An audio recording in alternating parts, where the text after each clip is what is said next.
didn't add myself to the stream. This is what happens when you do the show alone. All by yourself, all by yourself. Just me and the camera and the computer and my coffee. C, camera, computer, coffee. All right, you guys. And by you guys, I mean nobody. No. Welcome to the May AMA, the AMA of May, the Ask Me Anything, but only in the month of May. I am doing this for all the top tier patrons, $20 or more. You beautiful, sexy, perfect, impeccable human beings. That's what you are, okay? That's who you are. That's what you do. You are perfect. Everything you say is gold. I've got my Horchata Armada shirt on just for you all. Hell yeah, that is a throwback from the days of Newsbroke. RIP for now. We'll see. We'll see what happens. But I've got some great questions. I got some lovely questions. It's like a Wednesday, and I enjoy being alone. This feels like a confessional, you know? Like on a reality show where I'm like, oh my God, today I couldn't poo good, or like whatever I want to say. Because I'd probably be that. That'd probably be my entire reality show would just be about, bowel movements. But thank you guys so much once again for being top tier patrons. You literally have no idea how much it helps, how much you do to keep this show going. And for that, I am paying it forward and giving you what you guys paid for, which is me talking about my life and any questions you've got. So I got some good ones. But that being said, if you're not a patron and you are watching this in the future, hey, you can ask me your questions by supporting the show. Patreon.com/Bitchuation Okay. So there will be questions. There shall be questions people have, and I have them right here. First question. Man, she has been really, really chomping at the bit here, and I respect that, from Jenny H. Thank you so much for your question. I think you asked this a number of times, but it is about what my experience was like being a Nat Geo explorer. And you say, Jenny, that you could only find short clips online. So this is true. I was a Nat Geo explorer, but that doesn't mean I was an explorer the way they usually have explorers. So National Geographic, I think, has these like an application to be an explorer where you like get a stipend and you travel and you take photos and you report. And this was not that. This was a part of their show, Explorer, which is their longest running show on that channel.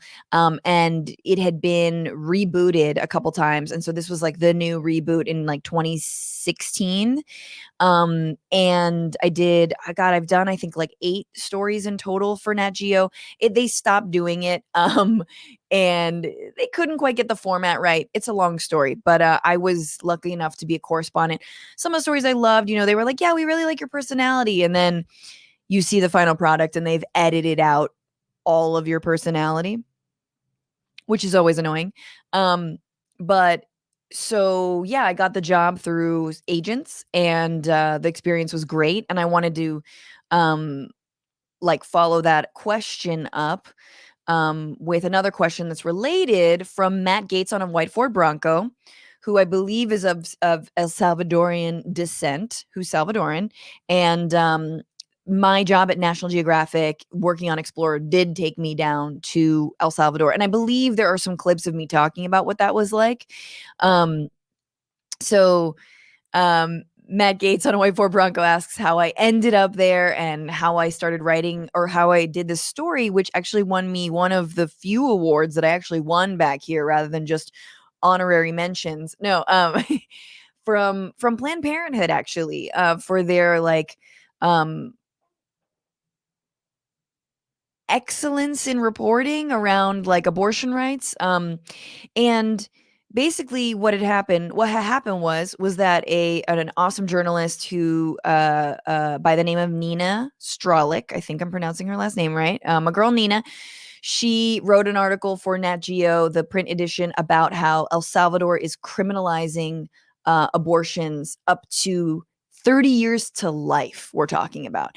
And not only that, but women who have miscarried are being sentenced to like 20 and 30 years because they have been accused and convicted of having an abortion. Because as it turns out, it is actually very difficult to tell when a woman has had an abortion and when they have had a miscarriage, which is insanely common. I mean, it's the stats are like 70%, 3 out of 4 women, something very, very high of women who've had a miscarriage. There, at the same time, there are many women who've had abortions too, right? So we went down and we visited a prison that was housing some women who had been accused and convicted of abortion. We visited a young woman who, and by the way, one of the women that I visited in prison, she was raped, and she did not know she was pregnant until she miscarried. So that's that. She has since been released from prison, which is amazing. So there are some incredible attorneys and women's rights organizations that are fighting this. But I also met another young woman who had, her boyfriend, and she was like hiking one day, and then she like felt something, and she's like, "Oh my God, what the fuck is happening?" And she was miscarrying, and she went to the hospital, and before like anyone could ask her if she was okay, she was obviously being treated, but she woke up in handcuffs. She woke up in handcuffs because the what happens when abortion is criminalized to this level is that medical workers are basically asked to essentially rat on and tell on victims or who they think would be perpetrators of a crime. So you have EMT workers who are like, "Hey, this woman miscarried, we think she had an abortion." Now, the last person we met obviously was a lawmaker who spoke perfect English, which for me, after living in Argentina for a while and living in Latin America, is a little bit of a red flag. Not to say there's anything wrong with being bilingual. And look, this is when you live in a world that is English dominant, people learn English as a second language. There's nothing wrong with that. But at the same time, those who are incredibly fluent in it, who are lawmakers, generally are conservative, generally have more money, generally went to a private school, generally maybe studied in the United States and had the privilege to do that. So this guy was very much of that ilk, like a Trumpian Salvadoran. So like very into the idea of that he was proud. In fact, he was introducing a law to increase the sentence. So it's like like a lifetime sentence automatically. And he was heinous. He was disgusting to like see him face to face. What's interesting about my experience in El Salvador, I have a funny story about sort of physically being there, but for me coming from the United States, it was very much a lesson. It was like seeing the ghost of Christmas future, to be honest with you, or like abortion rights future, because what is happening around this country is that states are putting inside their constitutions, right, that they're proposing to have the rights of a fetus, of a zygote, be prioritized as like another life. That is like we protect the right of the fetus, right? We protect the right of the zygote. Well, what happens, and that's what El Salvador did. So one of the sort of retrograde things that it did after its like revolution, which moved sort of in a leftward way, but then almost as like a little bit of a consolation prize to the Christian right in that country, they passed this law that said that the rights of the fetus would be enshrined in their new constitution. Okay, so what happens then? Well, then a pregnant woman or a pregnant anyone is straight up a vessel for that child. And it doesn't matter if the woman's life is in danger. It doesn't matter if the fetus's life is in danger. You have to give birth. You have to put yourself in danger. You have to do everything possible for that life, because otherwise it's murder. So we were being told, and this didn't make it into Nat Geo, into the final story, but we were told that women would give birth to stillbirth, to dead babies. And that's already traumatic and awful enough. And the entire hospital would have to put the baby on a respirator, to like to try and pump its heart, to do all the things, to put it in an incubator, to do all this stuff, when it's like, that life is no longer, that life is gone, that life has been gone. But it didn't matter. It was like, no, we have to shove all these resources at this baby. Never mind putting the same resources into prenatal health, into, like safe abortions, family planning, all kinds of maternal health care that could have prevented a situation like that, let alone just a safe and accessible abortion if a viable life, or if a life is not viable, or if the mother's life is in danger. So they've had deaths of mothers. I mean, it is awful. But that is like this slippery slope, that what can happen. And as our Supreme Court decides whether or not it'll take on yet another abortion legality case, but of course with Amy Coney Bastard up in there, she definitely probably will. And with keg stand KKK motherfucker, he'll probably do it too.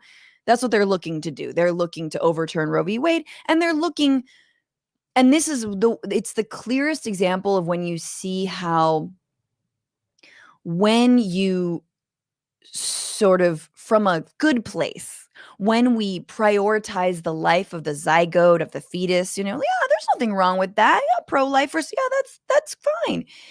That immediately doing that relegates a woman to a second-class status, that immediately doing that puts a woman's life in danger, that immediately doing that is a way to control women's bodies. And you saw that so clearly in El Salvador. You saw that so clearly in the ways that through the so-called right of a fetus, you can criminalize an entire woman's life, her decisions, her unplanned bodily issues, i.e. a miscarriage, or her planned, desire to get an abortion. So we also spoke to a clandestine abortion provider who was like a saint. I mean, this guy, I know it sounds weird to say that, but I asked him, I was like, so why do you perform clandestine abortions? Like, why do you do this? It's not easy. If you get found out, people might target you, crazies might come to your door, whatever. And he was like, I had a mentor who told me, look, do you want to save lives? Do you really want to save lives? Do you want to like make a difference in your community? Take this up, because you are saving so many families. He tells me he's got people, of course, they've had kids. They just can't afford another kid. They just want a family plan, right? So, I mean, it was moving. Oh my God, I could talk about El Salvador for a long, long time, but thank you for the question. Let's see. How did, I mean, so Matt Gates, you're asking a lot of other questions. How did it change me? And then some questions about the Pope. I mean, I think that Pope Francis has evolved on so many issues except for this one. And correct me if I'm wrong, but it seems like in terms of LGBTQ rights, in terms of like gay people wanting to be in union, I don't know if he said marriage, but he's been very much like, that is up on, that's up dependent on them, blah, blah, blah, blah, blah. Like there's been budging and movement on that, but on abortion, there hasn't been. And in fact, I think there's even been, I can't remember recently, some sort of right-wing religious movement or like a group of nuns that's like against abortion or against choice, and that Pope Francis has been, sort of siding with them. I think that it's going to take a lot of pressure. I think that what's exciting about this moment in Latin America is that the Pope is from Argentina and he's Latin American. And right now, throughout the region, there is a very robust and growing feminist movement. When I was living in Argentina from 2009 to 2013, there was not, or 2008 to 2013, 4 or 5, 2008 to 2013. There was not really a feminist movement. It was sort of like, okay, we knew that the United States had their feminist movement in the 70s. We understand what that's about, but it's more stigmatized here and it's not organic. And I think through the amount of like femicide and domestic violence and just like insane machismo or marianismo, which is the opposite, which is sort of like putting a woman on a pedestal and therefore it's like extreme machismo, putting her on a pedestal and ergo uh, stripping her of her rights and also making her into this sort of, Madonna-esque figure that has to do it all. There is a resurgent feminist movement or a first-time feminist movement throughout Chile, Argentina, Mexico. We all have seen that amazing chant that originated in Chile about like where they're outside of the Supreme Court, doing their whole dance where like el violador eres tú. Remember that one? It's so good. So don't sleep on the feminist movement in Latin America porque están de pie. Let's see. Let's move on to another question, also about Latin America. So Sophia R says, I grew up in Peru, but I've been living in Europe and Canada since. I've only really gotten into politics in the last 10 years, so I don't know enough Latino left-wing media. Where is it? Okay, great. But you spent time in Argentina, lefty comedy from Baires. I'd love to know. I follow lots of indigenous stuff from Peru, but that's about it. Great. Okay, so let's take it for parts. Lots of questions here. Let me get some coffee. Ooh, I'm tired. I stayed up late last night, and I have one viewer. Reveal yourself. Reveal yourself. Reveal. Okay. So when I moved to Argentina, I fell in love and moved to Argentina. This was my first hubby. Didn't get married there. Got married back in the States. But anywho, maybe you've heard some of that. But I wanted to. I think as a journalist, it's so wonderful to go to another country because it gives you this in of immediately like, oh well, I'm stupid and I ask dumb questions because I'm. Don't say foreigner. Don't say foreigner. I'm a journalist, and it's like it actually really works because when you're in a new place, at least for me, I'm like fascinated with it. I want to know everything. I want to ask all the dumb questions. And I, did become fluent in Spanish, but it is so much easier to be part of something when you are a journalist because you're like, well, I'm supposed to be the dumb one. You can talk to me. So I very much enjoyed connecting with a lot of left media outlets in Argentina and throughout the region. Let me just look at some of the places that I like. I think Aristegui News for Mexico is really good, and the region. That is obviously named after a journalist, Aristegui, I think is her last name, and she's wonderful. Also, I'm trying to look at my. There is an awesome blogger who, I know this sounds weird, but he's a left blogger. I believe he's Argentine or Uruguayan, and his name is Atilio Boron, Boron, Atilio Boron. And he's just, if you read Spanish, he's got great writings. He's kind of like Chomsky-esque, but of Latin America, and I really like him. English language of Latin America. I love NACLA, NACLA.org. It's like English language reporting on throughout the region. And that's my problem, is that living in Latin America and seeing all the great journalism, I mean, fucking the best journal, like just so much of it too. So many alternative media outlets that are sold in kiosks, that you could buy on the street. We don't know what that is in the United States because like we don't read. We're like, what? New York Post, 25 cents. Cool. Or is it 50 now? But there's so many good like small independent outlets, and like I can give you more specific names. I'll just have to think of them. But NACLA's great. I used to write for another English language site that I loved, run by my friend Ben Dixon, called Upside Down World, upsidedownworld.org. They still publish, but these were some of the best places for me to find for lack of a better term, imperial writing that comes just straight out of Miami. Even places like The Guardian would have like their writers living in Miami and just reporting on Latin America from Miami, which is a insanely skewed and biased viewpoint, and generally conservative, generally pro the United States, generally against any kind of left-leaning governments. And not only that, like some of the places that like I love aren't just like in the pocket of those left governments, but they are alternative news sites. They're run and they're produced and they're written by social movements, by people on the ground. So let's see, there's a bunch of other stuff, Amigos de la Tierra, Friends of the Earth in Latin America, they're also great. So that's another one. I think they have some good reporting that they put out pretty regularly. Yeah, anyway, that's enough for now, so that's that. And yes, I did comedy in Buenos Aires. That's where I started stand up, was in Argentina. I also started a YouTube channel back then called Laugh Not to Cry. Some folks might know it. I did it in my home in the evenings, and I was all about American politics, and it was like both bad and good. And here I am, how many years later? 15 years later, doing a YouTube show out of my home.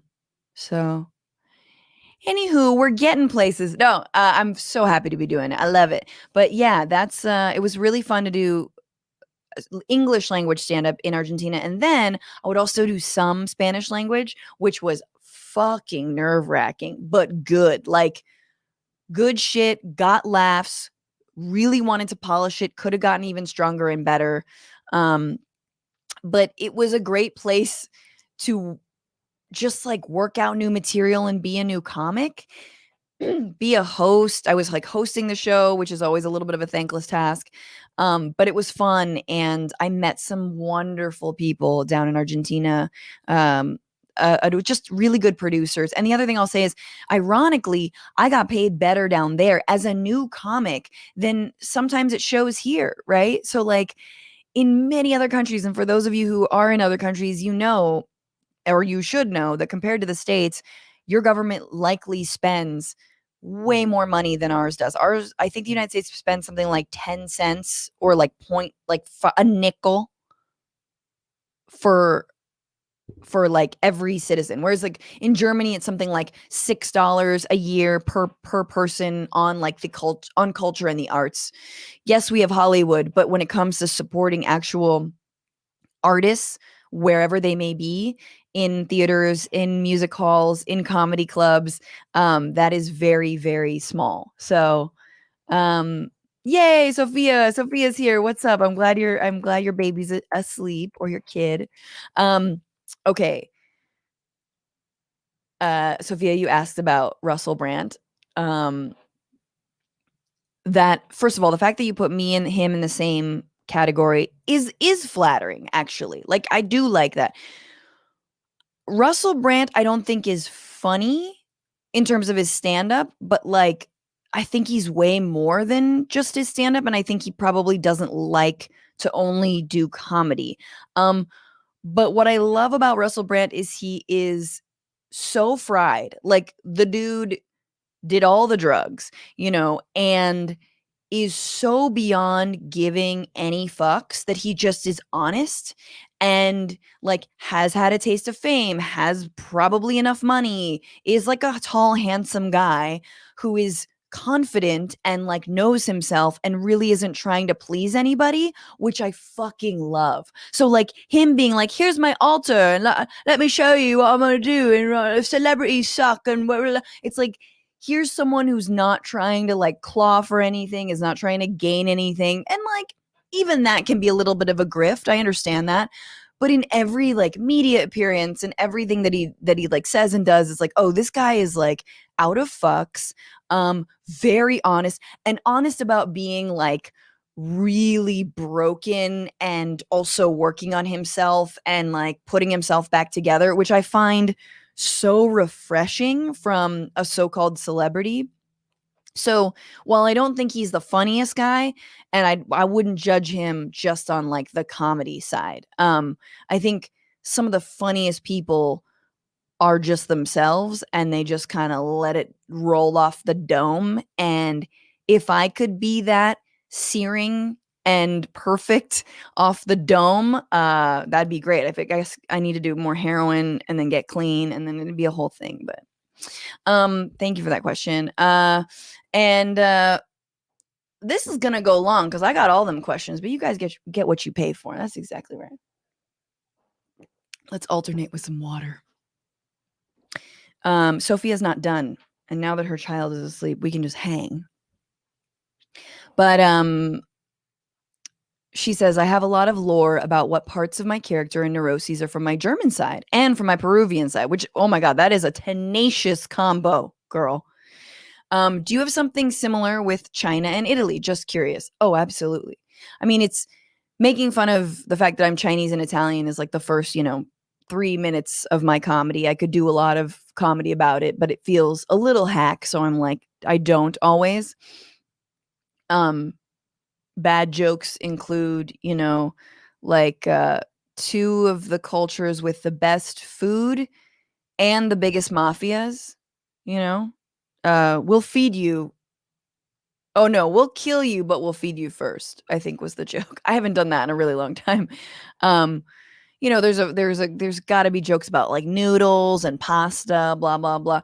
But in terms of the neuroses, that's the stuff that I really like because so my joke is around how I'm Chinese and Italian, which means I'm overly direct and overly dramatic at all times, which is absolutely true. So Chinese people are incredibly direct. My mom is a very direct person, and in a sweet way, like, I don't like your hair like that. Like it's so direct, it's so honest. Like if you want an opinion from an honest person, even if it's a stranger, ask like an Asian auntie, and they'll be like, no, yes.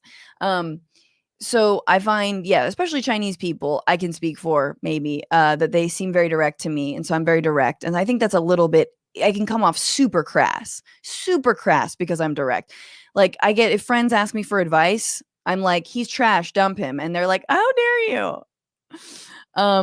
But that's how I am. And I'm being honest. And then Italian is just like talking constantly, interrupting constantly, overusing my hands to gesticulate, all that shit, being like really into food. I don't know. Like I'm all those things. I fucking love food. I really do. I'm not like I like tacos, or like the skinny bitches who are like, I like tacos. I fucking hate that shit. But I do really like food. It's like if you're traveling somewhere, I'm like, what did you eat? And I love thinking about what I'm going to eat next. I'm very much the hungry caterpillar. But yeah, all of my Italian, the drama, the passion, the crying, just because I'm getting impassioned by something, the sense of justice.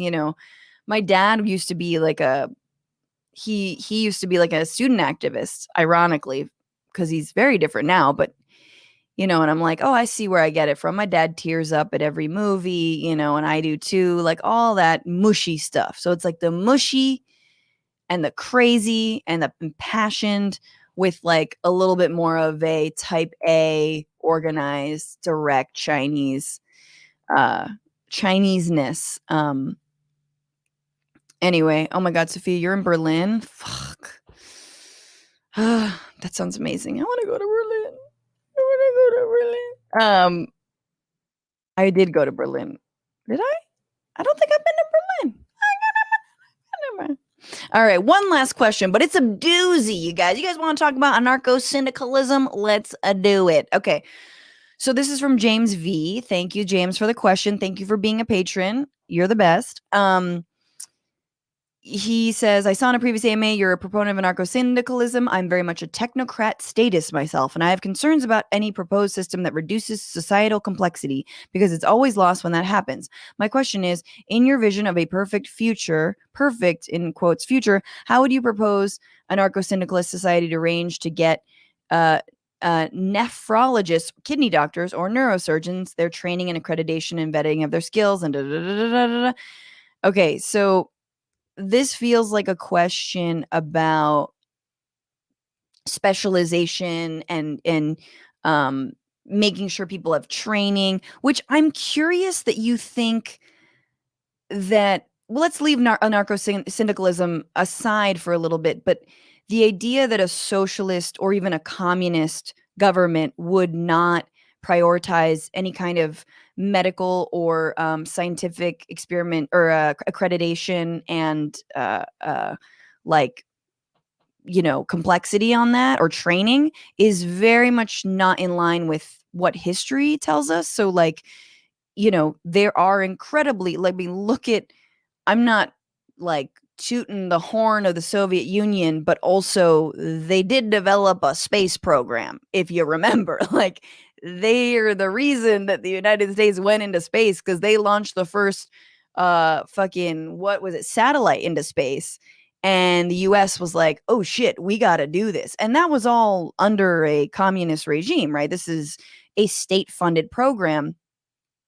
Same thing with Cuba right now. So Cuban doctors, there's a reason you hear those two things together, because they have a really robust medical program. They also have a really robust biotech program. They have rolling out right now I'm trying to get to do a story on this. I'm trying to see if I could do this, but they're rolling 2, if not 3 of their own homegrown, homemade COVID-19 vaccines. So that's huge. And they didn't do that with the help of any Western governments. They didn't do that with China. They actually did get some funding from Iran. I'm not going to lie. They did get some funding, but they have that technology and expertise internally because it's been prioritized by their government. It's just about where you put state money. I mean, I made an allusion earlier to the amount of money that is put into the arts. Well, German arts are state funded. That is why they're more robust. Sophia knows that. Whereas the United States arts, it's completely privatized. And so there's a lot of money in it. It's not necessarily going to a wide group of people. It's not enriching, necessarily a broad swath of artists to be able to make a living, to be able to eat, etc. It is making a lot of people money, but it is very much a concentrated industry and an international industry. I mean, I'm not trying to be isolationist about Hollywood here at all. But there's a reason that people invest in, like, their German, film and or their Canadian film. It's because they don't want to be overrun just by stories from Hollywood, right? And it is also a reason why it's incredibly difficult to break into Hollywood here, because it's like, well, if your film isn't going to make a badillion, that's a new word, a badillion dollars, then we're not going to fund it. So nobody's going to fund like a mid-sized project or even a low budget project. They're just not going to take a chance on it because it's not Marvel. I really got off topic there, but just want to like de-link the idea that a capitalist society necessarily lends itself to more technological advancements. I don't think that's true at all. Obviously, I'm not saying that I am uncritically supportive of the Soviet Union or Cuba, but I am just pointing that out. And I think the other thing to note is that there are problems, right? Like in Cuba, I did go there and I did speak to someone who is a friend of a friend who was a doctor. Like, she had a medical degree, and she would go out and to do her job. She worked in rural areas outside of Havana, and she would buy milk and cheese from the farms and bring them back to sell in the city to make ends meet, because her job was not compensating her enough as a doctor. So the accreditation is there, the training is there, the money is not necessarily there. This is very anecdotal, but there are many stories like this. I also met a cab driver who used to be the advisor to the head of agronomy in the Cuban government. So he was like advising on, crops and etc. agronomy. And he was like, I make more money driving a cab. There was nothing, I didn't make enough money for it to be worth all of the stress working in the government. So it's the world upside down, literally, because you think, look, massive wealth inequality brought on by extreme capitalism is not okay. Inaccessible training to become a doctor, the debt that doctors go into in a capitalist society is also not okay. We should be supporting young people to be scientists, to be doctors, to be teachers. I mean, teachers, let's leave them aside. I wish they earned as much money as doctors did, but without get them going into massive amounts of debt. Well, in these other countries, the debt is there, or the training is there for free, mind you, for free. But then the payoff of being a surgeon, of having these high stress jobs isn't there. So it's like we need to turn down the volume on one and turn up the volume on the other to get a nice balanced little symphony going here of a country where, yes, doctors are compensated more than, whatever, someone who works I don't know, a waiter, whatever. I'm not, no disrespect, but because the training is much greater and the stress is much greater. As stressful as waiting tables can be, the stress is probably greater being a surgeon. But at the same time, like, it can't be skewed to the point where you've got, like, oncologists making bank. You know what I mean? Like, people like being doctors as just like they are making bank. I would, and or going into massive amounts of debt so they can eventually make bank. There's way too much money in our medical system right now. So that's that. I think finally, in terms of anarcho-syndicalism,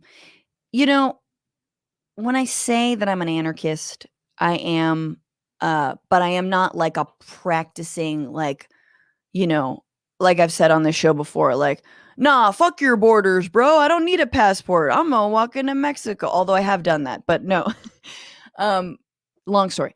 But I'm not like, I don't expect to have a borderless demilitarized globe with like internationalism and leagues of nations that come together and work together. I don't expect that tomorrow at all. um Anarcho-syndicalism is something that Chomsky is, so I was always like, dude, Chomsky's the man, so I'm whatever that dog is, I am. But it is the idea that essentially that workers would govern themselves through unions and through their workplaces. And I think that's very compelling. I think that's really important. At the same time, I also think that we need to reconceive, especially in the 21st century, especially in the year 2021, of what work is. It's not always factory work. It's not, obviously. It is, piecing together a few jobs. It is being a stay-at-home parent. It is taking care of an elderly person. It is, work is so much. We need to conceive of work so much more broadly. And so I definitely think that the syndicalism part, the idea that, like, only through your workplace should you have a right to govern, is probably off in the year 2021. That we need to conceive of work more broadly and conceive of maybe even unions more broadly. A union of mothers, a union of fathers, a union of health, home care workers, which there are, right? We've got Domestic Workers Alliance. They're a sort of union and they're dope, doing good shit. But yeah, so I think that's where I stand on anarcho-syndicalism.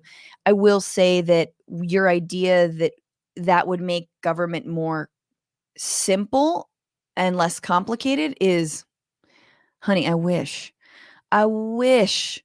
that the world we want to see is any less complicated, but I actually think it's more complicated. In a good way, though. I think that what government should be is much more localized and much more community oriented and community driven, so that we are all, and I'm not going to use the word Soviets or councils, but I do think having community councils made up of people, right, that are open, yes, elected bodies, and obviously these exist, right? We've got city councils, we've got school boards, etc., which I think we need as leftists to really consider as points of struggle, and many organizations are, and many, from DSA to others, and 2018 blew this wide open in the ways excuse me, that we conceived of how important local organizing, local government is. But ultimately, it is a very top-down structure. And so I think in some sort of very future / happening on another planet world, we would have much more autonomy over our immediate lives. because we wouldn't have giant box stores, because we wouldn't have elected officials making decisions thousands and thousands of miles away, because we wouldn't have, you know, charter schools muscling out our public schools, because we would be able to keep money more locally in an equitable way, not in a way where it's like, I think now where you're sort of in many ways, creating vastly unequal communities that often live side by side because of the tax bracket, blah, blah, blah, blah, blah. But like, one interesting thing, I don't know if I've said this on the podcast before, but Gandhi, for example, for all of his talk about nonviolence, also believed not really in government. Like, he didn't believe that once India became free of the British mandate, the British colonial rule, that Indians should just take the place of the colonizers. Because remember, we're talking about a time when like the idea of nations was becoming a thing. Through colonialism, the idea of nations was being imposed. We just accept that. And that's fine. Look, I'm not saying nations are necessarily bad. I do take issue with the amount of border militarization that a nation requires. So you could argue that nations are inherently a little fascistic and military and violent, because they have to maintain their borders. You could also argue that's fine, that you should that's a perfectly understandable position. But Gandhi really believed in like more localized government, where he had some sort of like, I forgot what the term was. It was like concentric circles of government. So it's like my town and the next town, and we form 3 towns, and then those towns go to the bigger towns, and then those, and it's sort of a, a little bit of a town, city county kind of, democracy is a little bit like that already. But he also believed in centering it around women's production. So women around that time worked in cotton, right, and in sewing. So that was the fabric and the textile industry was so huge in India, and a lot of that labor came from women, and yet women were not given equal say, and did not have a lot of representation back in sort of colonial and even post-colonial Indian society. This is real deep, y'all, but that is some of his more, I would call, radical understandings. I think nonviolence is actually incredibly radical as well, but I also think that his conception of government as not being a top-down structure, but a more equitable, interconnected structure that still requires structure, is a little bit more transformative, where it's not power over, but power with, et cetera, et cetera, et cetera, et cetera. I used to know a lot more about this when I was like 22. I was probably a lot more annoying about it, but I knew more about it. Thank you for that question, and I hope that sort of answered some of it. And I apologize if I missed anyone's question. But thank you, Sophia and James and Jenny and Matt Gates on a white Ford Bronco, the best name ever, for your questions. And thanks for being here and for watching this. And just send me new questions, bitiation@gmail.com, or send it through Patreon. Again, patreon.com/bituationroom to become a patron at $20 or more. You're the sexiest. You're the best. I need more coffee. I got a headache. Okay. Bye, you guys. Be well. Stay safe. Bye.